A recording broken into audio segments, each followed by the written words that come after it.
Hey friends, it's me Erin, your friendly neighborhood energy alchemist.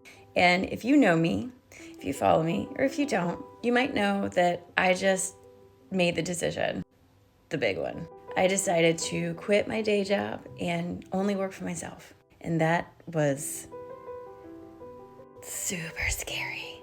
My whole life, I was taught that when you reached the point where you could have your own office, your name on the door, your stuff on the wall, it was your office, that means you made it. You were successful and in charge, and you'll be satisfied and everything will be great. And so I worked really hard for over 20 some years, and I got the office with my name on the door, my stuff on the wall, and I went to work every day and I was in charge. And when I took that job, it was a job I had wanted for over a year. And I was overjoyed to get the job. It was the greatest feeling that I'd had professionally up to that point. And for a while, I loved that job. And I still actually liked the job. And I loved the people I worked with. It was creative and innovative and tied to technology and medicine. And it was amazing. It was a really good job. But then I had my awakening. And I started to feel like every day that I went into that job, I was trying to fit into something that didn't fit me anymore, like pants that don't fit anymore, like when you're trying to wear jeans that are just too tight. And I started to think about, why did I feel this way? And look at everything around me. And it was because that satisfaction that I thought I was going to feel, it wasn't there.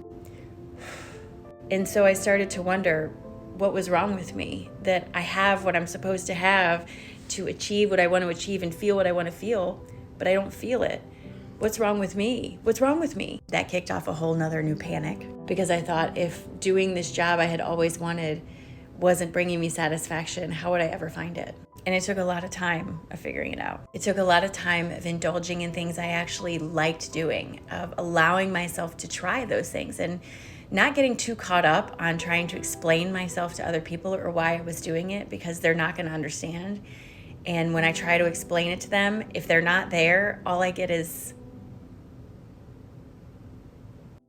blank faces. So I made the decision to trust myself, listen to my heart, and get out of those too tight jeans. Not because I didn't like the job, and not because I didn't like the people, but because I'm different, and I'm changing, and I'm growing, and I'm choosing to believe in myself for the first time probably in my whole life. And the feeling is super terrifying and super exciting at the same time, but I'm doing it.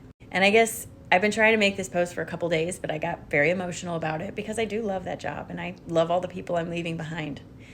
But I also know that in order for me to grow, I have to be uncomfortable. And I was very comfortable where I was. Becoming uncomfortable pushes me out of my comfort zone. Obviously, that's a definition, duh. And even though it's only been a few days, the difference in how I feel is astronomical. Choose you. I'm begging you, choose you. Especially right now with all these changes happening. The world is changing. Put yourself first, just for once. Find what it is you like to do. And even if you don't know how you could survive on that, or how it can feed you, or whatever doubts you have in your head, you don't have to quit your job today, but try doing those things. Just try it. Just try it. You're never going to get 100% of the things you don't try, right? So you might as well just try it. And don't worry about explaining yourself to other people. Don't do that. It's not about them. It's not their journey. This is about you, friend. And if you are ready to leave that corporate job, that big girl job, whatever, the best advice I have for you is make a plan, a mindful plan with room for change, but stick to it as much as possible. And on those days when you're like, fuck this noise, I'm out of here, you don't want to do that. You want to stick to the plan, follow it, and it'll get you where you want to go. But you have to believe in you. It's not about anybody else, just you. And me, I believe in you. And on those days when you can't believe in yourself, I'll hold that space open for you. Because we're friends, and that's what I'm here for. I'm just saying, just bet on you for once. Just once. See how it works out. It'll be great, I promise.